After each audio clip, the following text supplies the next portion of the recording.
आप में से ऐसे कितने लोग हैं जो ये बात नहीं मानते कि अगला जन्म होता है, पिछला जन्म? मैं नहीं मानता। कुछ लोग कहते हैं ना, मैं नहीं मानता अगला जन्म होता है, मैं नहीं मानता पिछला जन्म होता है। आप में से ऐसे कितने लोग हैं जो नहीं मानते? मतलब सब मानते हैं। क्यों मानते हैं आप लोग? किसने देखा? आपका अगला जन्म होगा किसने देखा? आपका पिछला जन्म हुआ था किसने देखा? जब आपने देखा नहीं तो मानते कैसे हैं? बताओ, क्यों मानते हैं आप? आज मैं आपको उत्तर दूं, कल को ये तर्क कोई आपसे कर दे कि आपने तो देखा ही नहीं अपना अगला जन्म, अपना पिछला जन्म, फिर मानते क्यों हैं? अब मैं इस तर्क का, इस प्रश्न का उत्तर भी दे रहा हूं, काम आएंगे आपके ये सवाल, उत्तर सुनिएगा। देखो, अगला जन्म होता है, पिछला जन्म हुआ था, हमने देखा नहीं पर मानना पड़ेगा। आप कहेंगे कि बिना देखे कैसे मान लें? तो समझो, एक तर्क मैं आपके सामने रखता हूं। बताइए, आप में से कितने लोगों ने अमेरिका, लंदन, जापान, पेरिस देखा है? आप अमेरिका देखे हैं, लंदन देखे हैं, पेरिस गए हैं, चाइना गए होंगे, जापान गए होंगे। आप अमेरिका नहीं गए तो क्या इसका मतलब यह है कि मैंने अमेरिका नहीं देखा तो अमेरिका होता ही नहीं है? क्यों जी? मैं जापान नहीं, मैंने जापान नहीं देखा, मैंने इंडोनेशिया नहीं देखा तो क्या जापान इंडोनेशिया नहीं होता? भाई मैंने नहीं देखा बट ये चीजें हैं, ये जगह है। उसी तरह स्वर्ग, नरक, अगला जन्म, पिछला जन्म आपने और हमने नहीं देखा, बट ये चीजें नहीं देखने से सिद्ध नहीं होता कि नहीं देखा तो नहीं है। आपने नहीं देखा, जिसने देखा है उन्होंने वेद पुराणों में लिखा है, वो बात लिखी गई है और बिल्कुल सत्य है। इसे एक तर्क से समझते हैं। उत्तर, मेरे एक प्रश्न का उत्तर दीजिए, दिल्ली में गरीब लोग रहते हैं कि नहीं? उत्तर दो। मेरे इस तर्क से अभी देखो कुछ सिद्ध होने वाला है, बस ध्यान से मेरी बात को सुनिएगा। दिल्ली में गरीब लोग रहते हैं कि नहीं? दिल्ली में अमीर लोग रहते हैं कि नहीं? हाँ या ना? अब मुझे एक प्रश्न का उत्तर दो, यदि पिछला जन्म नहीं होता, अगला जन्म नहीं होता, कर्मों का हिसाब किताब नहीं होता, थोड़ी देर के लिए मान लूं मैं और आप कि कर्म का कोई हिसाब किताब नहीं होता, तो फिर ये बताओ, फिर कोई गरीब क्यों है और कोई अमीर क्यों है?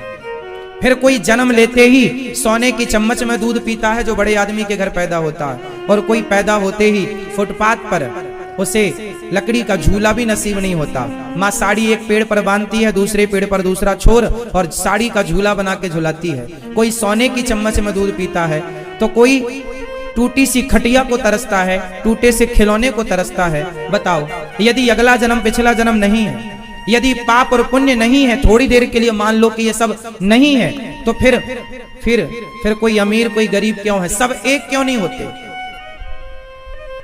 क्यों एक नहीं होता? सब व्यक्ति सब एक से क्यों नहीं है? इसका मतलब ये हुआ, एक बात बताओ, किसी लड़के ने अमीर घर में जन्म लिया, किसी बच्चे ने अमीर घर में जन्म लिया, तो बताओ उसने जन्म लेते ही कौन सा पुण्य कर लिया कि वो करोड़पति बाप का बेटा बन गया? बिना कुछ किए वो करोड़ों का मालिक हो गया कि नहीं? बोल दो हाँ। और उसने कौन सा पाप किया जन्म लेते ही, जो फुटपाथ पर पैदा हो गया, जिसके पास 2 वक्त की रोटी के लिए भी व्यवस्था नहीं है? बताओ, जन्म लेते ही एक अमीर हो गया, जन्म लेते ही एक गरीब हो गया। बताओ क्यों हो गया?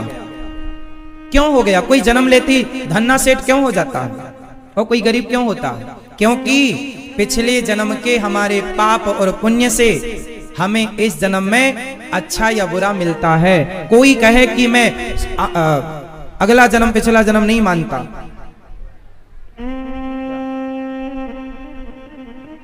यदि कोई कहे कि मैं अगला जन्म पिछला जन्म नहीं मानता, तो आप ना मानिए ना। आपके ना मानने से क्या होगा? क्यों जी? आप लोग जितना भी सुख और दुख पा रहे हैं, ये आपका आज का किया हुआ नहीं है, ये कल का, मीन्स पिछला किया आज मिल रहा है, आज का किया आगे मिलेगा। अब आप एक सवाल कर सकते हैं कि महाराज जी, भगवान तुरंत का तुरंत क्यों नहीं देते? एक बात बताओ, जब आप एग्जाम देने जाते हैं, तो एग्जाम जब देने जाते हैं तो क्या परिणाम तुरंत मिल जाता है? परिणाम आने में, रिजल्ट आने में समय लगता है? बस उसी तरह जो आप आज कर रहे हैं उसके परिणाम आने में समय लगेगा। कल का किया आज मिल रहा है, आज का किया तो पूर्व जन्म के पाप और पुण्य से आपका कल निश्चित होगा। अच्छा ये बताओ, हमारा भाग्य कौन लिखता है? जोर से बोलना। मैया पंचायत नहीं करना है मेरी माँ। बताओ आपका और हमारा भाग्य कौन लिखता है? जोर से बताओ, बोलो। भगवान। तो भगवान ने आपके भाग्य में दुख लिखा, आपके भाग्य में गरीबी लिखी, तो क्या भगवान ने आपको गरीब बनाया? आप लोग गलत कह रहे हैं। हमारा भाग्य भगवान नहीं लिखते, हमारा भाग्य भगवान नहीं लिखते। भगवान, हमारा भाग्य कौन लिखता है? जोर से। हम स्वयं। जैसे आप कचहरी जाएंगे और आप यदि वसीयत तैयार करा रहे हैं तो वहां पर एक टाइपर होता है जो टाइप करता रहे, आपको बोलना पड़ेगा। वहां कचहरी में एक आदमी स्टाम्प पर टाइप कर देता है, 10 रुपए का स्टाम्प, 100 रुपए का स्टाम्प, और टाइप वो क्या करेगा? वो वही टाइप करता है जो आप बोलते हैं, हाँ या ना? आपने बोला कि ये वाला खेत बड़े बेटे को, ये खेत छोटे बेटे को, ये जमीन इसको, ये जमीन इसको। जैसा आप बोलेंगे वैसा ही वो स्टाम्प पर क्या करेगा? टाइप करेगा, और 10 रुपए के स्टाम्प पर, 100 रुपए के स्टाम्प पर आपकी वसीयत बना करके दे देगा। उसी तरह जब आप यहाँ से मरकर जाते हैं तो 100 साल की उम्र में जितना भी आप पाप पुण्य करते हैं, यमराज जी पूछते हैं, चलो बताओ क्या क्या किया? आपने बताते गए, मैंने इतना पुण्य किया, इतना पाप किया, उसका हिसाब किताब यमराज जी लिखते गए, और जो लिखा 10 रुपए के स्टाम्प पर वही तुम्हारा भाग्य हो जाता है। वही जो तुमने बोला, जो पाप और पुण्य का हिसाब वहां करके लिखा गया, वो अगले जन्म में आकर फिर यहाँ भोगना पड़ेगा। अच्छा किया था तो अच्छा लिखा गया, बुरा किया था बुरा लिखा गया। तो आपके भाग्य विधाता आप खुद हो। फिर प्रश्न खड़ा हुआ कि जब हमारे ही कर्मों का दंड हमें मिलना है, हमारे ही कर्मों का फल हमें मिलना है, तो बताओ फिर भगवान की भक्ति क्यों करें? उत्तर दो, बोलो। हमारा किया अच्छा या बुरा हमें मिलता है, हाँ या ना? तो जब हमारे कर्मों का फल ही हमें भोगना पड़ता है, अच्छा या बुरा, तो फिर भगवान की जरूरत कहां है? भगवान की जरूरत क्यों है? बताओ। आप लोग जो भी भोग रहे हैं वो अपने कर्मों का दंड भोग रहे हैं, अच्छा या बुरा। तो ये बताओ फिर भगवान की भक्ति क्यों करें जब कर्मों का ही फल भोगना है? अच्छा करेंगे तो अच्छा मिलेगा, बुरा करेंगे तो बुरा। फिर भगवान की भक्ति क्यों करें? उत्तर दो। भगवान की भक्ति क्यों की जाती है? मैया कुछ तो बोलो मेरी माँ। हाँ, ओ मेरी माँ, पड़ोसन सी बतिया रही हो, थोड़ा हमसे भी बात करो। बताओ भगवान की जरूरत कहाँ है, क्यों है, क्यों है? उत्तर आप दे रहे हैं कि हम दे दें? बोलो, हम दे दें? उत्तर दे दें। जब हमें हमारे कर्मों का ही फल मिलना है, अच्छा या बुरा, तो भगवान की भक्ति क्यों करना? उत्तर सुनो, भगवान की भक्ति क्यों करना है? भगवान की भक्ति सिर्फ इसलिए की जाती है, भगवान की शरण में सिर्फ इसलिए जाया जाता है कि हम बार बार कर्मों के बंधन में बंधे हैं। जन्म मृत्यु, जन्म मृत्यु। हमारा जन्म हुआ, फिर हमने अच्छे या बुरा कर्म किए, फिर अच्छे बुरे कर्म करने के लिए फिर जन्म हुआ, फिर उस जन्म में फिर अच्छा बुरा कर्म किए, फिर मृत्यु हुई, फिर उसका हिसाब करने फिर जन्म हुआ।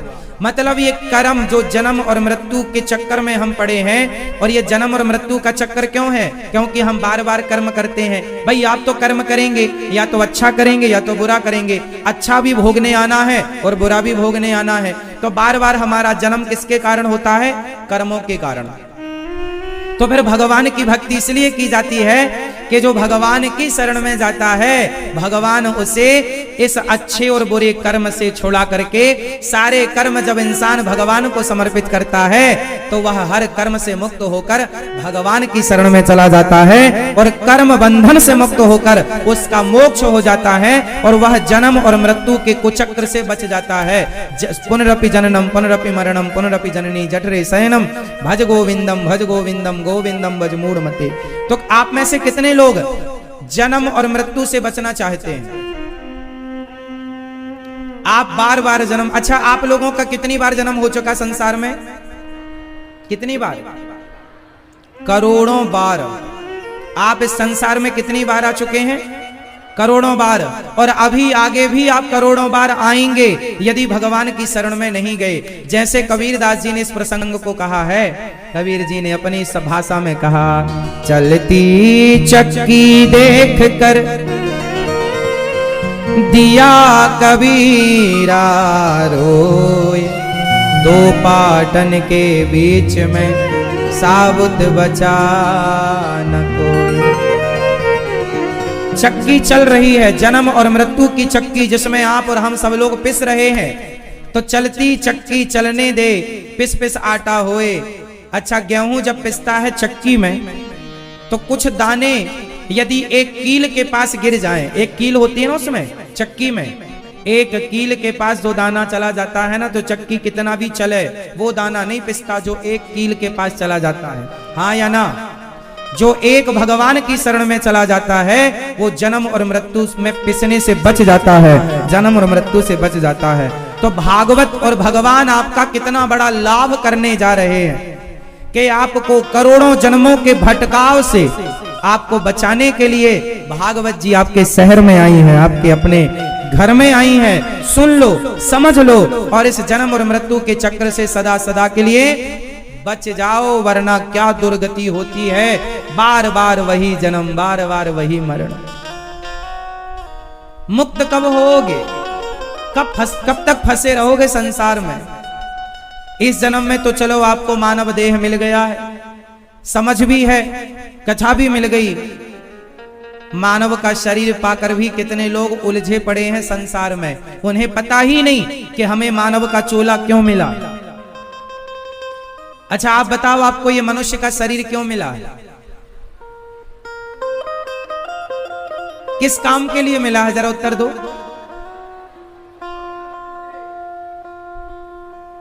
खाने के लिए?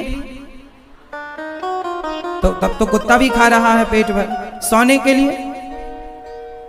ये तो सुअर भी सो रहा है नाली में मस्त। और बच्चे पैदा करने के लिए? तो बच्चे तो चिड़िया भी पैदा कर लेती है। हमारा शरीर इस जन्म और मृत्यु से बचने के लिए मिला है। एक बात कान खोलकर सुनिएगा, आप मनुष्य हैं, मनुष्य का जन्म लेना उन्हीं का सफल है जो इस बार तो जन्म ले लिए हैं, अब दोबारा उनका इस संसार में जन्म ना हो। जो जन्म और मृत्यु से बच गए, एक बार जन्म लेकर ये मानव का शरीर पाकर, एक बार जन्म लेकर अब दोबारा जन्म ना लेना पड़े, तब तो आपका जन्म लेना सफल हुआ। और जन्म लेकर मानव का शरीर पाकर भी बार बार जन्म लेकर तुम उलझे रहे, तो बताओ फिर मानव शरीर का लाभ क्या? बात समझ में आ रही है? 84 लाख योनियां होती हैं, किसी भी योनि से भगवान को नहीं पाया जा सकता। एक जंगल में एक शेरनी शिकार करने जा रही थी।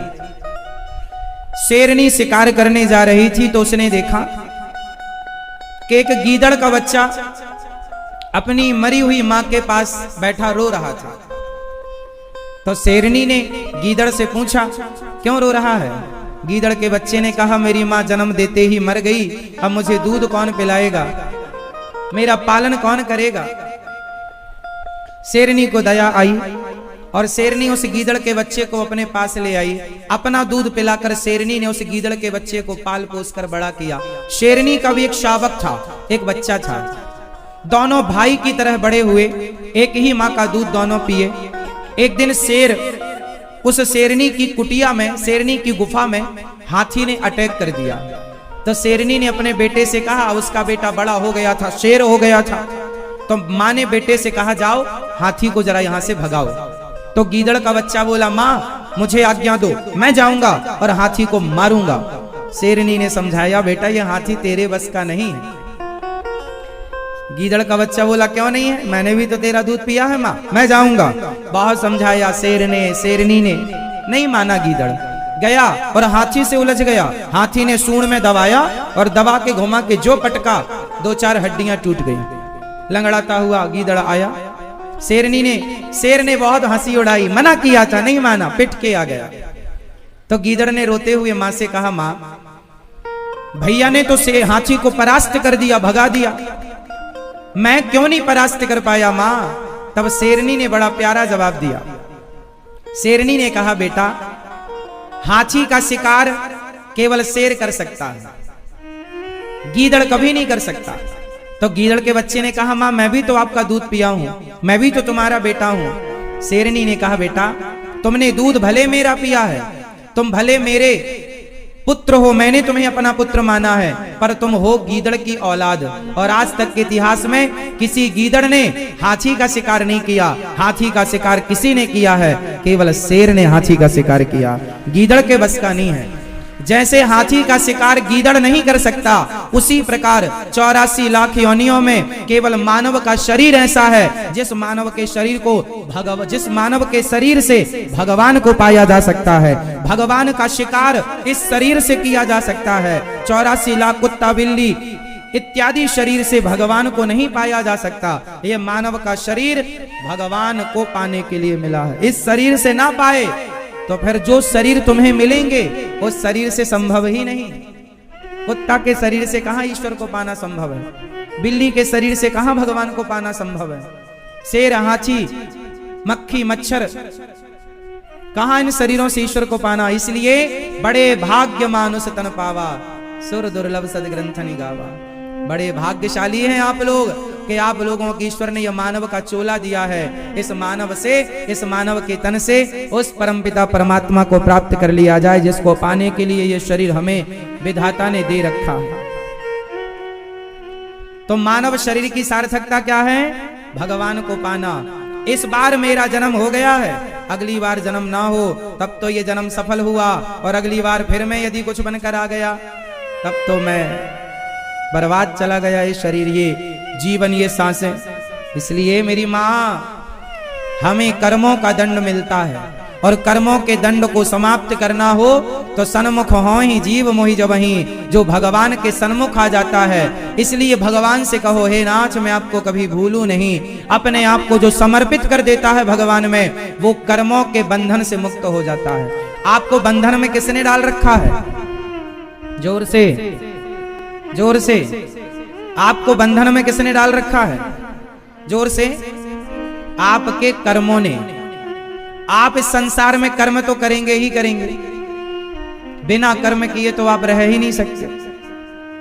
चाहे अच्छा करेंगे चाहे बुरा, तो अच्छा करो तो वो भी कर्म है, और बुरा करो वो भी कर्म है। तो ये कर्म का हिसाब चलता रहेगा चलता रहेगा चलता रहेगा। अच्छा एक बात बताओ, एक गेहूं का दाना ले लो और गेहूं के दाने को खेत में बो दो, तो उससे फिर पौधा होगा, उसमें फिर गेहूं फलेंगे, फिर उसको आप फसल को तोड़ लो, फिर उसमें से गेहूं बहुत सारे निकलेंगे, फिर आप गेहूं बो दो, फिर उसका पौधा होगा, फिर उसमें फसल लगेगी, फिर उसमें फल लगेगा, फिर बो दो। बताओ ये प्रक्रिया कब तक चलेगी? जोर से जोर से। गेहूं को बो दो, फिर पौधा होगा, फिर फसल लगेगी, फिर बो दो, फिर फसल लगेगी, फिर बो दो, फिर फसल लगेगी, फिर बो दो, फिर फल लगेगा। कब तक चलेगा ये? जोर से बोलो मेरी माँ, कब तक चलेगा? अनादि समय तक चलता जाएगा, करोड़ों जन्मों तक ये सिलसिला। जोर से, करोड़ों वर्षों तक ये सिलसिला। अच्छा इस सिलसिला को बीच में रोकना हो तो क्या करना पड़ेगा? गेहूं के दाने को आप जरा तवे में या कढ़ाई गरम करके, तवा गरम करके, उस गरम तवे या गरम कढ़ाई में जरा गेहूं का दाना डाल दो, और जब गेहूं का दाना डालेंगे तो गेहूं का दाना हो जाएगा गरम, और गर्म होने के बाद फिर आप उसे निकालो और निकाल कर फिर आप उसे खेत में बो दो, बताओ फिर फसल होगी? क्यों नहीं होगी? क्योंकि आग में तपने के कारण उसकी जो अंकुरित शक्ति थी वह नष्ट हो गई। ऐसे तुम्हारे और हमारे अंदर भी कर्मों की अंकुरित शक्ति है। हम बार बार कोई ना कोई अच्छा या बुरा कर्म करते हैं और वो कर्म हमें बार बार जन्म और मृत्यु में डालते हैं। फिर क्या करें? बोले अपने आप को भक्ति की आग में तपा दो, और जो भक्ति और प्रेम की आग में तप जाता है उसके कर्मों की अंकुरित शक्ति नष्ट हो जाती है और उसका मोक्ष हो जाता है, वो जन्म और मृत्यु से बच जाता है। तो कर्मों का हिसाब किताब ही हमें समझना चाहिए। कर्मों का हिसाब किताब बड़ा गहन है, ये बहुत लंबा हिसाब किताब है।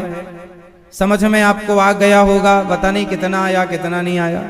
अब कुछ लोग ऐसे लोग हैं समाज में जो ये कहते हैं कर्म बड़ा की धर्म, कर्म बड़ा की धर्म। लोग कहते हैं कर्म ही पूजा है, लोग कहते हैं कर्म बड़ा, कुछ लोग कहते हैं कर्म बड़ा।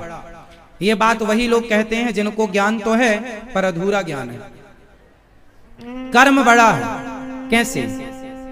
कितना बड़ा है कर्म? धर्म बड़ा है तो क्यों बड़ा है धर्म, और कर्म बड़ा है तो क्यों बड़ा है कर्म?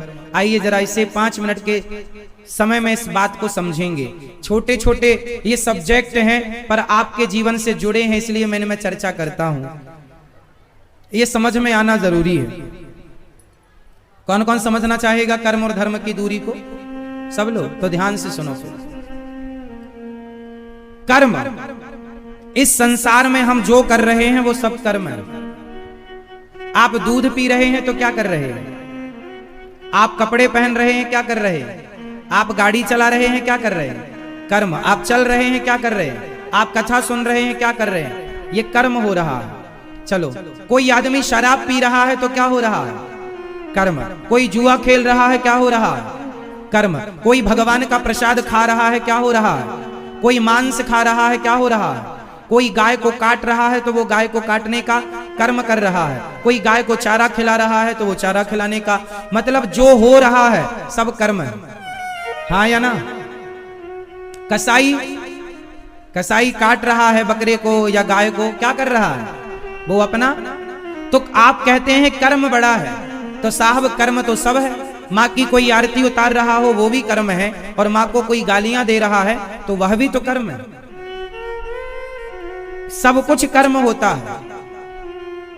अब कैसे मान लिया जाए कि ये कर्म सही है और ये कर्म गलत है? इसके लिए धर्म की जरूरत पड़ती है। कर्म 2 प्रकार का होता है, एक अच्छा कर्म, एक बुरा कर्म। तो हमें जो अच्छे और बुरे में भेद है वो कौन बताएगा? ये कर्म अच्छा है कि बुरा है, ये बात कौन बताएगा? धर्म इसलिए होता है कि धर्म जो है वो धर्म अच्छे और बुरे कर्म को वैसे ही अलग करता है जैसे आटा चालने की चलनी अच्छे आटे को और चोकर को अलग अलग कर देती है, चलनी अलग कर देती है। उसी प्रकार धर्म एक चलनी है जो अच्छे कर्म को अलग और बुरे कर्म को अलग करती है। तो धर्म का ज्ञान होना जरूरी है। जैसे धर्म का ज्ञान होगा वो अच्छे कर्म करेगा और बुरे कर्म नहीं करेगा। जैसे धर्म का ज्ञान नहीं है वो, अब शराब लोग क्यों पीते हैं? क्योंकि उन्हें कर्म तो करना आता है पर धर्म का नॉलेज नहीं है। लोग मांस इसलिए खाते हैं, कर्म का ज्ञान तो है बट धर्म का ज्ञान नहीं है। मैं मांस नहीं खाता क्योंकि मुझे पता है कि किसी की हत्या करना पाप है, यही तो धर्म का ज्ञान है, मुझे पता है कि ये गलत है। जिसे नहीं पता वो करता है। तो धर्म को जब आप जानेंगे, धर्म का ज्ञान होगा तो धर्म आपको श्रेष्ठ बनाएगा, और जो धर्म है वह धर्म आपसे श्रेष्ठ कर्म कराएगा। धर्म का ज्ञान नहीं होगा तो घटिया कर्म भी आप कर बैठेंगे, गलत कर्म भी आप कर बैठेंगे। इसलिए किसका ज्ञान होना जरूरी है? बोलो जोर से, धर्मो रक्षति रक्षितः। तो कर्म और धर्म में बड़ा क्या है? धर्म। जिसे धर्म का ज्ञान है वो ठीक कर्म करेगा, और जिसे धर्म का ज्ञान नहीं है वो गलत कर्म जरूर करेगा। चोरी करने वाला भी तो कर्म कर रहा है पर धर्म का ज्ञान ना होने से चोरी करता है। धर्म का ज्ञान होगा। आप में से जितने लोगों को धर्म का ज्ञान होगा, आप कभी चोरी नहीं करेंगे। चोरी वही करता है जिसे धर्म का ज्ञान नहीं होता। क्यों करेंगे आप? मेरे सामने 1 करोड़ रुपए पड़े हो या 10 करोड़ पड़े हो, मैं कभी नहीं देखता उसकी तरफ। जो मेहनत का मेरा है, 2 रुपए हो या 10 रुपए हो, जो मेहनत है वो मेरी, मेहनत का 2 रुपए मेरा है। और बेईमानी का करोड़ों पड़ा हो, हमें उससे कोई लेना देना। ये हमें किसने बताया कि मेहनत का 2 रुपए मेरा है और बेईमानी के करोड़ों मेरे नहीं है? ये मुझे किसने बताया? जोर से। यही तो धर्म है। इसलिए धर्ममय जीवन जिया करो, कर्म तो अच्छे हो ही जाएंगे। धर्म जीवन में जरूरी है। जिसके जीवन में धर्म की मात्रा ज्यादा है वो व्यक्ति सदा सुखी है। जिसके जीवन में कर्म नहीं, ना वो यहां सुखी ना वो वहां सुखी। तो क्या करेंगे आप लोग? जीवन में धर्म का अनुसरण करेंगे। बताओ, रावण के पास धर्म था कि राम के पास? जोर से। रावण के पास यदि धर्म होता तो रावण कभी पराई नारी पर गंदी नजर ना रखता। पराई स्त्री पर आपने गलत नजरें रखी हैं, मतलब आपके भीतर धर्म नहीं है। धर्म होता तो वो धर्म आपको इस गलत काम से रोकता। आप यदि कर रहे हैं गलत काम, इससे यही पता लग रहा है कि आपके जीवन में धर्म की मात्रा नहीं। रावण के जीवन में ज्ञान तो था, धर्म नहीं था। और राम के जीवन में धर्म था। इसलिए राम घर घर पूजते हैं और रावण जलता। तो धर्म जरूरी है मेरी मां। भरत जी जैसे ज्ञानी, एक मृग में मन लगाने से उनका मृग योनि में जाना पड़ा। इसलिए आप लोगों से मैं आपको सावधान कर दूं, अच्छे कर्म करो, अच्छे रास्ते पर चलो, ताकि आपका कल ना बिगड़े, अगला जन्म ना बिगड़े। इसलिए इन हाथों से अच्छे कर्म करो और अपने सारे कर्मों को भगवान के चरणों में समर्पित करते चलो। हे प्रभु, मैंने जो किया आपके चरणों में, तुदीयं वस्तु गोविंद तुभ्यमेव समर्पित। इसलिए भोजन किया करो तो भोग लगा के किया करो। घर में नए कपड़े आए तो नए कपड़े पहले भगवान को स्पर्श कराओ फिर पहनो। सोना चांदी नया आए, पहले भगवान को स्पर्श कराओ, उसका दोष समाप्त होगा। जो भी पुण्य करो उस पुण्य को अपने आप को, जब आप अपने आप को भगवान के चरणों में समर्पित कर देंगे तो आपका पाप पुण्य भी भगवान के हवाले हो जाएगा। फिर आप कर्मों के बंधन से मुक्त हो जाएंगे। समर्पण नहीं करेंगे तो ये कर्म तुम्हारा भी 100 जन्म तक पीछा नहीं छोड़ेंगे। पीछा तभी छोड़ेंगे जब आपका भगवान के चरणों में समर्पण होगा, वरना ये जन्म और मृत्यु, जन्म और मृत्यु, जन्म और मृत्यु चलता रहा है, आगे भी चलता रहेगा। समझ में आ रही है मेरी मां? तो भगवान की भक्ति क्यों करनी चाहिए? बहू के बेटा मिल जाए इसलिए, घर बन जाए इसलिए, नौकरी मिल जाए इसलिए। भगवान की भक्ति इसलिए नहीं कि बहू के बेटा हो जाए, बल्कि भगवान से इसलिए प्रार्थना करो, हे प्रभु आपकी बड़ी कृपा से आपने ये मानव का चोला दे दिया, बड़ा एहसान किया है। हे प्रभु अब ऐसी कृपा करो, अपनी भक्ति देकर ये जन्म और मृत्यु से सदा सदा के लिए हमें बचा लो भगवान, वरना हम झुलस रहे हैं इस जन्म और मृत्यु की आग में। हर जन्म में हमें ईर्ष्या द्वेष करना पड़ता है। क्यों जी? आप इतने लोग यहाँ बैठे हैं, बताओ आप सबके भीतर, आप में से कितनों के भीतर ईर्ष्या द्वेष निंदा छल कपट है? जिनके भीतर ये सब है वो हाथ उठाएं। है ना? तो ये बताओ, ईर्ष्या द्वेष छल कपट काम क्रोध लोभ मोह ये होना सही है? हर जन्म में ये लोग हमारे भीतर आके डेरा जमा लेते, काम क्रोध जमा लेते हैं।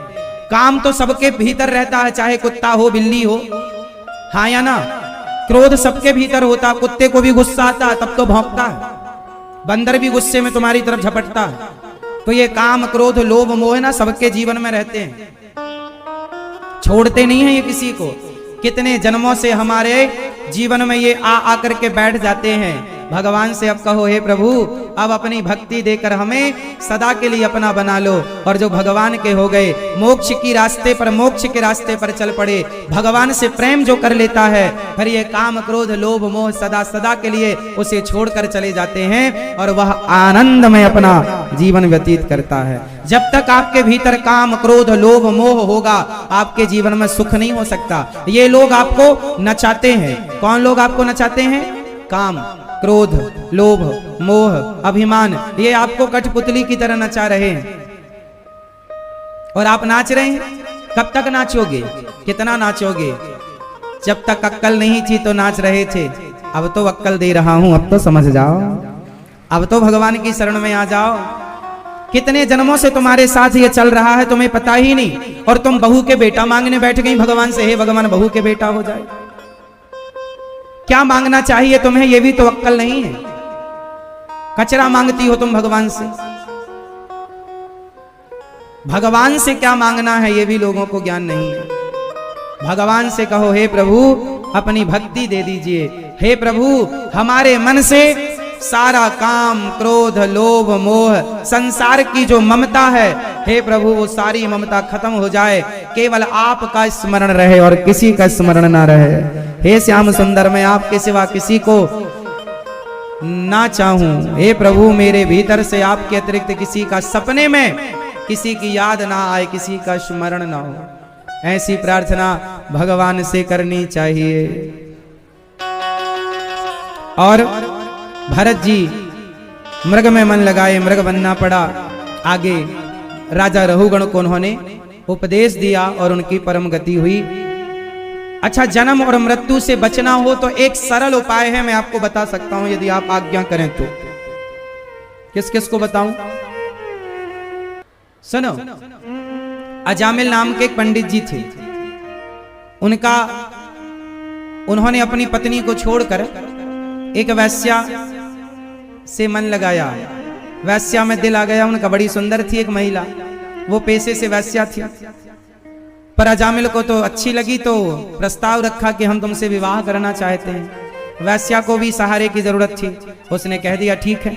अब दोनों ने विवाह कर लिया। अपनी अच्छी पत्नी को छोड़ दिया। अच्छी पत्नी को छोड़कर किसी और नारी से मन लगाना इतना ही बहुत बड़ा पाप है।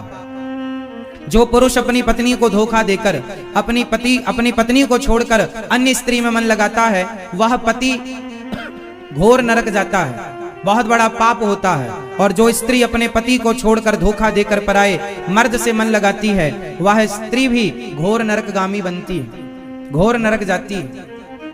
तो दोनों को ही ठीक ठीक रास्ते पर चलना चाहिए। लो भैया, अजामिल वैश्या से विवाह करके 9 बेटे पैदा किया। 10वीं बार जब वो गर्भवती हुई ना वैश्या, तो कुछ संत लोग गांव में आए और इस वैश्या ने संतों को खूब कुछ भोजन की व्यवस्था कराई। संतों ने इसका अनाज लिया और आटा वाटा लेकर भोजन प्रसादी बनाकर भोग लगाया। संतों ने कहा देवी हमने तुम्हारी रोटियां खाई हैं, हम तुम्हारा कल्याण जरूर करेंगे। क्या करते हैं तुम्हारे पति? तो उसने सही सही बता दिया, मेरे पति अजामिल हैं और वो चोरी करते हैं, डाका डालते हैं, बेईमानी करते हैं, सारा गलत काम करते हैं, और मैं भी पहले वैश्या थी। संतों ने कहा हे भगवान ये तो पूरे पापी हैं और हमने इन पापियों का अन्न खाया है। अब भले धोखे से खाया पर खाया है तो इनका कल्याण करना ही पड़ेगा। तो संतों ने कहा तुम दोनों पति पत्नी भगवान का भजन किया करो और ये सारे गलत काम छोड़ दो। अजामिल ने कहा महाराज हम ये गलत काम नहीं छोड़ सकते और ये भजन भजन हमसे नहीं होगा। तो संतों ने कहा इसका कल्याण कैसे करें? तो संतों ने कहा कि देवी तुम गर्भवती हो, तुम्हारा जो बेटा हो इसका नाम केवल नारायण रख देना बस। तो अजामिल का जो सबसे छोटा बेटा हुआ 10वां, उसका नाम रखा नारायण। अब अजामिल नारायण नाम जपने लगा। भाई वो तो अपने बेटे को पुकार रहा, बेटा नारायण दूध लाओ, बेटा नारायण पानी लाओ, बेटा नारायण यहाँ आओ, नारायण नारायण नारायण नारायण। जब मृत्यु का समय आया तो अजामिल के मुंह से धोखे से अपने बेटे का नाम निकल गया, नारायण। दूरे क्रीडन का सक्तम पुत्रम नारायणावयम प्लावितेन स्वरेणोच्चैराजुहावा जितेंद्रिया। हे बेटा नारायण। बेटे ने तो नहीं सुना, परम पिता परमात्मा नारायण ने सुन लिया। जाओ मेरा भक्त पुकार रहा है, विमान पर बिठा कर लाओ। पार्षद गण आए, यमदूतों को भगाया, चलो यहां से। यमदूतों ने कहा महाराज ये तो हमारा ग्राहक है। पार्षदों ने कहा इसने मरते समय भगवान का नाम लिया है इसलिए अभी हमारा है। महाराज इसने सारी जिंदगी पाप किया है और मरते समय भगवान का नाम ले लिया। हाँ, कोई कितना भी बड़ा पापी हो, इसके मुंह से भगवान का नाम निरंतर निकलता है। इसने भले बेटे का नाम जपा पर बेटे के रूप में इसके पिता इसके भगवान का नाम जपता गया। इसने जितनी बार भगवान का नाम लिया उतने पाप इसके कटते चले गए और मृत्यु के समय इसने भगवान का नाम लिया, इसलिए अब यह मोक्ष का अधिकारी हो गया है, क्योंकि भगवान का नाम कल्याणकारी है। पार्षदों की बात अजामिल सुना, हे भगवान एक नाम ले लिया तो मैं बच गया, वरना नरक जाते और बहुत कष्ट मिलता। पार्षदों ने अजामिल से कहा बेटा जाओ, अब तुम अपना कल्याण करो, सुधारो अपनी मृत्यु को। 12 साल की उम्र और दी गई अजामिल को। उन 12 सालों में अजामिल ने खूब तप किया, सबसे मन हटाकर केवल श्रीमन्नारायण श्रीमन्नारायण श्रीमन्नारायण का जो जाप किया। 12 साल के जप तप बड़े प्रेम से उसकी भक्ति के बल से उसका उद्धार होता है। अजामिल को एक नाम ने उसे नरक जाने से बचा लिया। इसलिए काम करते रहो और नाम जपते रहो। काम करते रहो और नाम काम